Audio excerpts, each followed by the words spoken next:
말로 표현하기 어렵다. 감독이 한국인 선수에게 건넨 말. 크레이그 스테먼 샌디에이고 파드리스 감독이 경기 후 기자들 앞에서 이렇게 말했다. 송성문의 가치는 말로 다 표현하기 어렵다. 메이저리그 감독이 선수에 대해 이 표현을 쓰는 경우는 흔하지 않다. 칭찬의 언어는 보통 더 구체적이다. 몇 타점, 어떤 장면, 얼마나 결정적이었는지. 그런데 스테먼 감독은 구체적인 숫자를 들기 전에 먼저 이 문장을 꺼냈다. 말로 다 표현하기 어렵다는 것은 그 가치가 숫자 이상의 영역에 있다는 뜻이다. 7월 11일 페코파크. 샌디에이고 파드리스는 토론토 블루제이스를 8에서 7로 제쳤다. 경기 후 샌디에이고 구단은 공식 SNS에 승리를 자축하며 선수 사진을 한 장 골라냈다. 타티스 주니어가 아니었다. 마차도가 아니었다. 보가츠가 아니었다. 송성문이었다. 구단이 선정한 수훈 선수. 9번 타자 3루수 송성문. 나는 이 장면에서 멈췄다. 타율 0.21, 아니 0.17. 주전이 아닌 유틸리티 백업. 9번 타순. 이 모든 수식어가 붙은 선수를 샌디에이고 구단이 그날 경기의 얼굴로 선택했다. 그것이 이날 송성문이 한 것들의 무게를 설명한다. 송성문이 이 무대에 서기까지의 과정을 먼저 이야기해야 한다. 지난해 8월 키움 히어로즈는 송성문에게 6년 120억 원의 PFA 단형 계약을 제안했다. KBO 역사에서도 손꼽히는 규모의 계약이었다. 국내 최고 3루수에 걸맞은 대우였다. 그런데 송성문은 그 계약서에 서명하지 않았다. 대신 샌디에이고 파드리스와 4년 1,500만 달러, 약 225억 원에 계약했다. 120억 원짜리 안정을 버리고 225억 원짜리 도전을 택했다. 숫자만 보면 더 큰 금액을 선택한 것처럼 보인다. 하지만 맥락이 다르다. KBO의 120억 원은 주전 보장, 확실한 역할, 리그 최고 선수로서의 대우였다.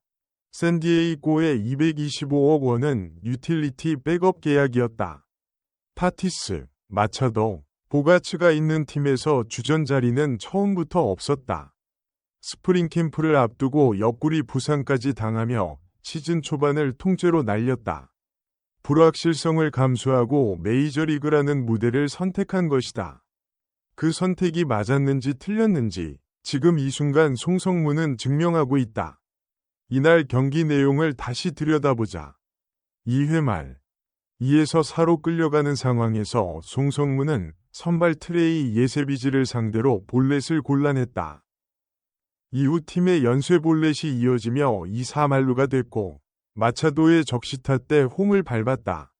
안타 없이 득점. 타율에는 잡히지 않지만 팀 득점에는 기여한 타석이었다. 3회가 이날의 핵심이었다. 2-4-2, 3루. 동점 상황에서 역전을 만들어야 하는 타석. 상대는 좌완 애덤 마코. 좌타자인 송성문 입장에서 좌완 투수를 만나는 것은 불리한 매치업이다. 그런데 송성문은 초구를 잡았다. 좌중간을 가르는 이 타점 적시타. 샌디에이고가 6에서 4로 역전하는 순간이었다.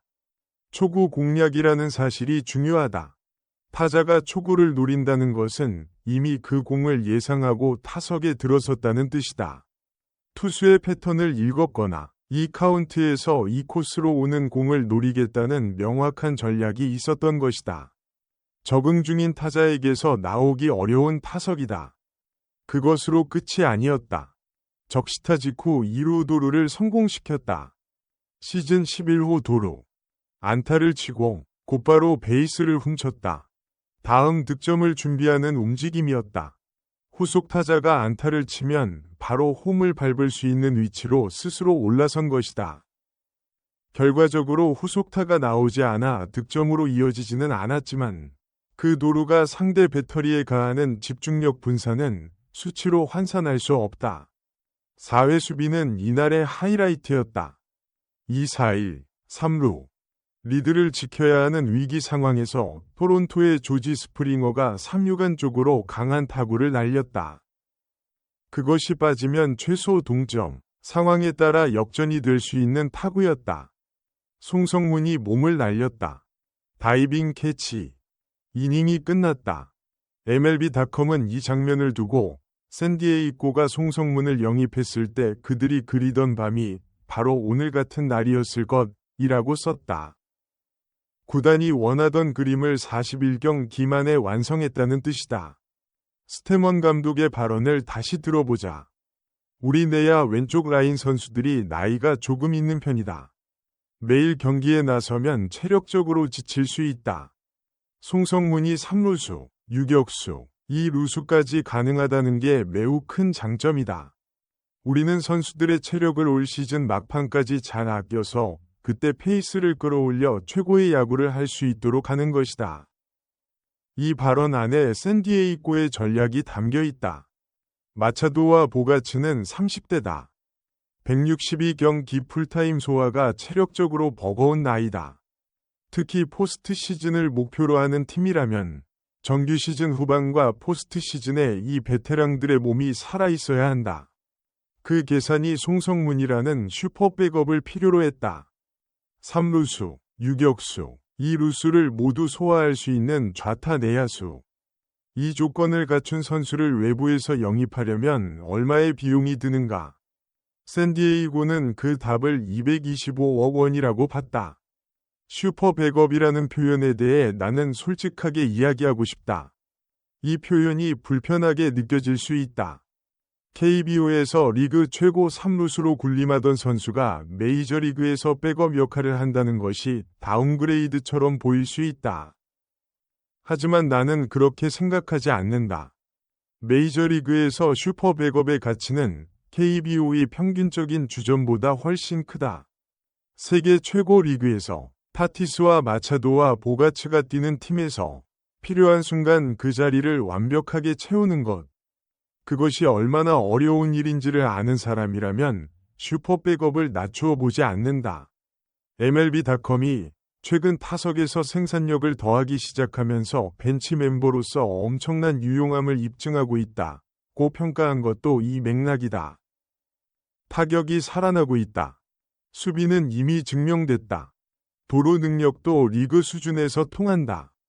슈퍼 백업의 완성형이 만들어지고 있다. 물론 아직 갈 길이 있다. 타율 0.27은 여전히 주전 자리를 논하기 어려운 숫자다. 마차도가 돌아오면 선발 출장 기회는 줄어든다. 포스트 시즌 로스터에 이름을 올리려면 더 많은 것을 보여줘야 한다. 이날의 활약이 송성문의 최종 평가서가 아니다. 앞으로 남은 경기들에서 일관성을 보여줘야 한다. 하지만 이것 하나는 분명히 말할 수 있다. 120억 원을 버리고 225억 원을 선택했을 때 송성문이 꿈꾼 장면이 있었을 것이다. 세계 최고 리그에서 결정적인 순간에 결정적인 역할을 하는 장면. 적시타, 도루, 다이빙 캐치. 그리고 구단이 선정한 수훈 선수. 7월 11일 페코파크에서 그 꿈의 한 장면이 현실이 됐다. 감독이 말했다. 말로 표현하기 어렵다고. 그것으로 충분하다.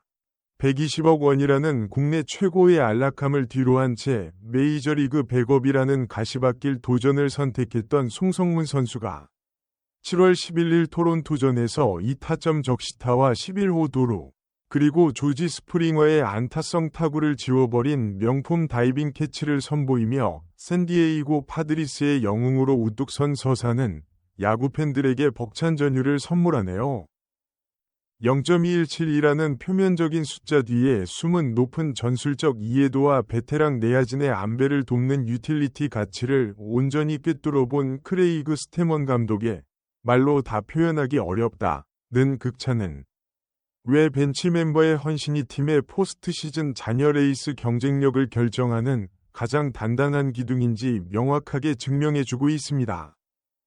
MLB 아시아 와치와 함께 아시아 선수들의 메이저리그 여정을 끝까지 지켜봐 주세요. 구독과 알림 설정하시면 매일 가장 빠른 소식을 놓치지 않고 만나실 수 있습니다.